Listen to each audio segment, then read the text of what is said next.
आज पुणी आ गोटे नुआ भिडियो को आपण मानक स्वागत। धान पाचिबा आरंभ हो गलानी आ खड़ा भी सफा हवा दरकार। खड़ा पर्यंत सफा हो सारनी किछि सफा कर देछि। आज पुणी किछि सफा करिया आ धान नने आनिकी रखिया कोठी खड़ा जदि सफा न हेबो खड़ा सफा हेबो ता संगे माटी निपा हेबो एमिति कि घर चारि पाखे भी माटी निपा हवा दरकार। चलन तबे सबू आमर सफा सफी करिया खड़ा को जीवा कोदाल धरिबा। कोदाल को चलैया हेले प्रथम आम सतर्क होकर चलैबा कहीं एमि पाद को नने पलि आसब गोड़ फुड़ कटिज किस हम प्रथम सेफ्टी पूरा कहती प्रथम सेफ्टी तापर आउ कि यही कोदाल को धर पूरा धरब दी हाथ जाकिकी धरब आटा 30 डिग्री कि 15 डिग्री यही भितर रखा कि रखिकी जाकिकी चाँचब आउ से अनुसार गोड़ को लक्ष्य करके चाँचब है कि आउ जदि सीधा आमर रखिकी टाणीबा तेबे मुठे घास उठिबनी पूरा ऊपर ऊपर स्लिक होगी पलि आसब है कि से आपको जार कहते कि सीधा आंगुड़ी रे जेटा काम हुए से आंगुड़ी को तड़ा माने तेड़ा करते पड़ो से माने घी उठेनी तेड़ा करते पड़ो से भाया सीधा ये रखिने कोदाल मुटे घास चाँची हेबन से तेरछिया करके जाकिकी टाणले से ऑटोमेटिक घास सब चाँची हो आउ सफा भी आराम से हो मुझे सफा करुच्ची आपण मैंने देखु मु देख ये मुझ रहीनी जमी फाउडा फाउडा पा कोदाल कोदाल जर गुड़ रु दूर रहा भी जो सीधा जीव ताने गुड़ मझी देकी जीव है कि माने गुड़ आड़ को जमी जीवन से भाया ये लक्ष्य करिकी चांचित हम है कि आउ गोटे कथा आमर कोदाल चाँचीबा ठार आरंभ कर खोला खोली पर्यंत बहुत प्रकार काम आसो से टेक्निक दरकार आउ चौका खोला भी यही कोदाल करा किंतु चौका भी तार टेक्निक रे खोलिया दरकार नने मुटे ये सेटा मुटे एमती सीधा आने अंटा बथा करा सांगे केते रक ये हाथ गोड़ बथा कर कौन सी जिन शिखा प्रथम ताको टेक्निकटा प्रथम शिखा दरकार है आउ काम तो जी पारे सी करदेव है कि जार बल अच्छी सी ही कम करदेव आउ टेक्निकटा जी जान न से बड़ुआ लोक भी सांगे थकीज किसी काम को न काम भी इे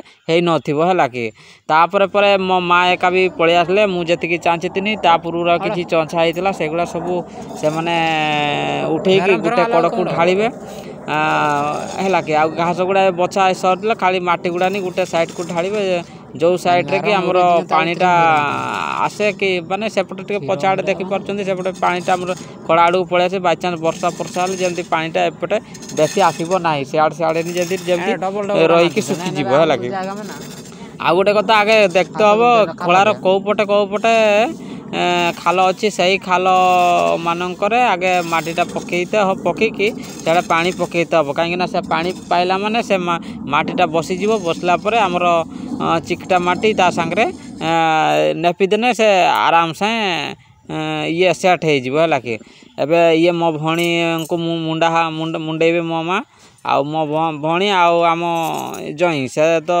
जई जाइछन्ति बाहर को आउ भणी आम ये घरे अच्छी आउ जई आसले जाइकरी तांको घरे जिबे आम गाँव भी से माने तांको गाँ ये पाखरे अयोध्या आउ से माने एटी ही चाष करछन्ते एपटे मो भणी एटी किस करछु अरे एगुडा किस करछु रे ये सब नाड़ुका गुड़ा आनी तार पुड़ी पुड़ी की गुटे गुटे गुटे गुटे पुड़ी दे दे मत टिके दे मत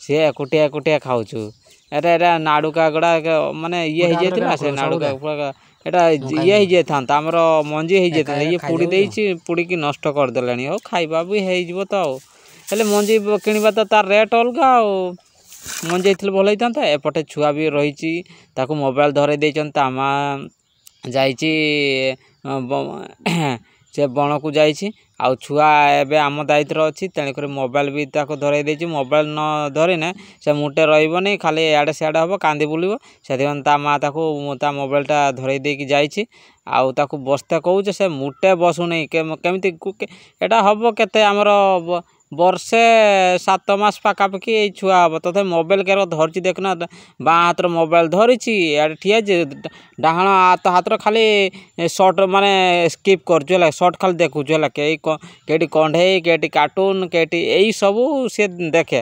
ଆଉ ମୋବାଇଲ କି ମାଗିବ ମାନେ ଏଇ ସମୟ ବଡ଼ କାନ୍ଦିବ, ମୁଟା ଆଉ ଚୁପ୍ ହେବନି, ମାନେ ଏଇରୁ କରିଯିଲା ଛୁଆଙ୍କୁ। ଏବେ ଏଇ ସମୟରେ ଯଦି ଆମେ ମୋବାଇଲ ଦେଇକି ପାଗଳ କରିବା ବା ତାକୁ ଏଇଭଳି ମୋବାଇଲ ଅଭ୍ୟସ୍ତ କରିବା, ତାହେଲେ ଛୁଆ ଗୁଡ଼ାଙ୍କର ଆଖି ବି ବହୁତ ଶୀଘ୍ର ଖରାପ ହେଇଯାଏ। କାହିଁକିନା ତାଙ୍କ ଛୁଆମାନଙ୍କର ଆଖି ଗୁଡ଼ା ଅତି କଣ ହେଲା କି ତାଙ୍କର ଏତେ ଗୁଡ଼ାଏ ରଶ୍ମି ତାଙ୍କ ଆଖିକୁ ସହିପାରିବ। ସେଥିପାଇଁ ସେମାନଙ୍କ ଠାରୁ ମୋବାଇଲ ବି ଦୂରେଇକି ରଖିବା ଦରକାର ହେଲା କି। ଆଉ ମୋ କକା ବି ମୋ କକା ଏଇ କୁକୁଡ଼ା ସବୁ ନେଇ ଆସିଛନ୍ତି। ଏଇ କୁକୁଡ଼ା କେତେ 2000 ନେଖା ଛୋଟ ବେଳ ଆଣିଛନ୍ତି ହେଲା କି। ଏଇ ଏଇଟା ଗଞ୍ଜାଟା ବଡ଼ ହେଇଗଲାଣି। ଆଉ କାଟୁଳି 2ଟା ବି ଆଣିଛନ୍ତି। ସେପଟେ ଏଇପଟେ ଗୋଟେ କାଟୁଳି ଅଛି, ଆର ପଟେ ଏଇଟା ଅଣ୍ଡା ଦେଇନି, ଆର ପଟେ ଗୋଟେ କାଟୁଳି ଅଛି। ସେଟା ଛୁଆ ଗୋଟେ 4ଟା ଛୁଆ କରିଥିଲା, ସେ 4ଟା ଛୁଆରୁ 3ଟା ମରିଗଲେଣି, ଆଉ ଗୋଟେ ସେପଟେ ଅଛି। କିନ୍ତୁ ଏଇ କୁକୁଡ଼ା ଗୁଡ଼ାଙ୍କର ଦାମ 5000, 15000, 20000, 30000 ଏଇଭଳିଆ ରେଟ୍ରେ ଆସନ୍ତି ଏମାନେ। କାହିଁକିନା ଏମାନେ ହେଲେ ଫାଇଟର ଜୁଆର ହେଲା କି, ମାନେ ଫାଇଟର ଜାତିଆ। ଯେମିତି ଆମର ଟିଆ ଥଣ୍ଟିଆ ଗୋଟେ କୁହନ୍ତି, ଥଣ୍ଟିଆ, ତାପରେ ଆମର ମୟୂର ଲାଞ୍ଜି, ଏଇ ଟାଇପ ଏଇ କୁକୁଡ଼ା ଗୁଡ଼ାକୁ ହିଁ କୁହାଯାଏ ହେଲା କି। ଏଇଗୁଡ଼ାକ ଦାମ ଢେର ହେଲା କି, ହେଲେ ସେଇଭଳିଆ ଯତ୍ନ। ଏପଟେ ଆମର ମାଟି ବି ଭଉଣୀ ଏକା ପକେଇ ଦେଇ ସାରିଲେଣି। ଆଉ ଆମର ଏପଟକୁ ଗୋଟେ ଜାଗାରେ କାଣ୍ଡି କରାହେଇଛି, ଯେହେତୁ ଏପର୍ଯ୍ୟନ୍ତ ଖୋଳାଟା ଯେହେତୁ କ୍ଲିୟର ହେଇନାହିଁ, ସେଥିପାଇଁ ମାଟି ଗୋଟେ ଜାଗାରେ କରିଛି, ପାଣି ବି ସାଙ୍ଗେ ରଖାହେଇଛି। ଏପଟେ ଆଗେ ନିପା ହେବ, ମାନେ ଆଡ଼କୁ ଆମର ଦାଣ୍ଡ ଆଡ଼କୁ ଆଗେ ନିପା ହେବ, ତାପରେ ଏଇ ଯେଉଁ ଗେଟ୍ ପାଖରେ ଏବେ ନିପା ହେଇଯାଇଛି। ଏବେ ଅଧିକା ମାଟି ପକେଇ ଦେଇକି ଏଇଟା ପାଣି ପକେଇ ଦେଇଛନ୍ତି, ଯାହାଫଳରେ ସେଠି ବସିଯିବ, ବସିଗଲା ପରେ ନିପା ହେବ ହେଲା କି। କିନ୍ତୁ ଏଇ ଆମର ଯେମିତି ଅଗଣାରେ ମାଟି ପକେଇକି ଚାରିଆଡ଼େ ମାଟି ପକା ହେଇଛି, ଏଇଠି କିଛି ପକା ହେଲା ନାଲି ମାଟି ହେଲା କି। ନାଲି ମାଟି ଆଉ ହଳଦିଆ ମାଟି ଏ ଦୁଇଟାର ଭଲ ନିପା ହୁଏ। କାହିଁକିନା ଏଇ ନାଲି ମାଟି ଆଉ ହଳଦିଆ ମାଟିରେ ଅଧିକ କାଦ ଅଂଶ ଥାଏ। ଆଉ ମାଟିକୁ ପ୍ରଥମେ ତାକୁ ପାଣି ସାଙ୍ଗରେ ମିଶାଇକି ତାକୁ ବତୁରେଇତେ ହେବ। ମାନେ ଯେତିକି ଯେଉଁ ଥିବ ଆମର ଗୁଡ଼ି କି ବାଛିକି ବତୁରେଇତେ ହେବ। ବତୁରେଇକି ତାକୁ ମାଣ୍ଡିତେ ହେବ, ମାଣ୍ଡିକି ତାକୁ ଭଲ ଭାବରେ ମିକ୍ସ କରିକି ମାନେ ପୁରା କାଦ ଟାଇପ୍ର କରତେ ହେବ। ତାପରେ ହାତରେ ତାକୁ ନିପିତେ ହେବ ହେଲା କି। ଆକୁ ଡବଲ ନିପିକି ପ୍ରଥମେ ଆଗେ ରଫ୍ରେ ନିପା ହେବ। ଯେମିତି ଯେମିତି ଧୂଳି ବାଲି ଏଇସବୁ ଯାକ ପୁରା କିଛି ମିଶିଯିବ ହେଲା କି, ସେଟ୍ ହେଇଯିବ। ତାପରେ ଡବଲ ନିପାଯାଏ, ଯେଉଁଟାକି ଟିକେ ଟାଣ ହେଇକି ଆସିବ, ଯେ ସିମେଣ୍ଟ ଟାଇପ୍ର ହେଇଯିବ ହେଲା କି, ସିମେଣ୍ଟ ନିପା ଟାଇପ୍ର। ତାପରେ ତା ଉପରେ ଆମର ଗୋବର କରାହବ। ଗୁଲୁ ବି ଏଇଟା ଗୁଲୁ ନୁହେଁ, ଏଇଟା କ'ଣ ତୁ କୁନୁ ତାର ଏଇ ମୋବାଇଲ କଲାବେଳେ ସେ ପଳେଇ ଆସେ ହେଲା। ମୁଁ ଯେତେବେଳେ ମୋବାଇଲ ଭିଡ଼ିଓ କରେ ସେ ପଳେଇ ଆସେ। ଏପଟେ ଆମର ବାଡ଼କଡ଼ ମାନେ ଆମେ ଅଗଣାରେ ହିଁ ଘେରି ଦେଇଛେ। ଏଇଠି କିଛି ବ୍ରାହ୍ମୀ ଆଣିକି ଲଗେଇଥିନି, ଏବେ ଫୁଲ୍ ହେଇଯାଇଛି। ଏ ବ୍ରାହ୍ମୀର କାମ ହେଲା ମୁଣ୍ଡକୁ ତେଜ କରିବା, ଆଉ ମସ୍ତିଷ୍କର ଯେତିକି ଶିର ରହିଛି, ମୁଣ୍ଡର ଶିର ଗୁଡ଼ା ସବୁ ସେ ଆକ୍ଟିଭ୍ କରିବ ହେଲା କି। ଆଉ ମୁଣ୍ଡକୁ ସେ ଥଣ୍ଡା କରିବ ହେଲା କି, ଆଉ ବୁଦ୍ଧିକୁ ତେଜ କରିବ। କାମ ହେଲା ସେଇଆ। ଯେଉଁମାନେ ପାରାଲିସିସ୍ ହେଉଛନ୍ତି କି ବ୍ଲଡ଼ ପ୍ରେସର, ଏଇଗୁଡ଼ା ଏ ବ୍ରାହ୍ମୀ ଗୁଡ଼ା ତରକାରୀ କରି ତାଙ୍କୁ ଖାଇବାକୁ ଦିଆଯାଏ। ତା ସାଙ୍ଗରେ ଏଇ ଯେଉଁ ବ୍ରାହ୍ମୀ ରସ ବି ଦିଆଯାଏ। ଆଉ ବ୍ରାହ୍ମୀର ବି ଔଷଧ ରହିଛି। ଆମର ଯେ ପିଲାମାନେ ପାଠ ପଢ଼ୁଛନ୍ତି ହେଲା କି, ସେଇଗୁଡ଼ାକ ବ୍ରାହ୍ମୀର ବ୍ରେମୋଲିଆ ବୋଲି ଗୋଟେ ଔଷଧ ଅଛି।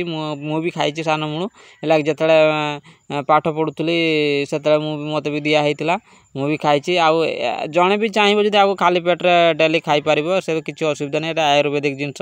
ତାପରେ ଆମର ସେ କଡ଼୍ରନି, ମୋ ମାଆ ବି ସେଇ କଡ଼୍ରନି ଗୁଜା ଲଗେଇବ। ଆମର ଗେଣ୍ଡୁ ଗଛ ଗୋଟେ କେଉଁଠୁ ନେଇ ଆସିଛି କେଜାଣି, କାଟି କୁଟାକି ତାର ଲଗେଇବ। ତାକୁ ହେଲେ କଲମି ରକ ହେବ ଏଗୁଡ଼ା ହେଲା କି। ଏଇଟା ତ ଅଧାରୁ କାଟିକି ଆଣିଛନ୍ତି, ଏଇଟା ଉଠେଇକି ଚେରସ ଉଠା ହେଇନି, ଏଇଟା ଅଲଗା ମାନେ କାଟିକି ଅଣା ହେଇଛି। ତାପରେ ତାକୁ ଏଇ ପନିକିର କାଟିକି ପୁରା ଖଣ୍ଡ କରିକି ତାକୁ କାଠର ଟିକେ କଣା କରିକି ତାକୁ କରାହେବ, ଆମର ପୋତି ଦିଆହେବ। ପୋତି ଦେଇକି ସେଇଠି ପାଣି ଟିକେ ଅହରହ ଢାଲେ, ବା ଟିକେ ନସମ ରହିବା ଦରକାର। ନସମ ରହିଲା ମାନେ ସେ ଅଟୋମେଟିକ୍ ସେ ଚେର ଧରିବ। ଚେର ଧରିଲା ମାନେ ତ ପୁଣି ତାର ଗଜା ବାହାରିବ। ଗଜା ହେଇକି ଗେଣ୍ଡୁ ଫୁଲ ସବୁ ଧରିବ। ଏହି ସମୟରେ ଗେଣ୍ଡୁ ଫୁଲ ପୂଜା ପାଇଁ ବହୁତ ଆବଶ୍ୟକ, ସେଥିପାଇଁ ତା ପୁର ଲଗେଇତେ ପଡ଼ୁଛି।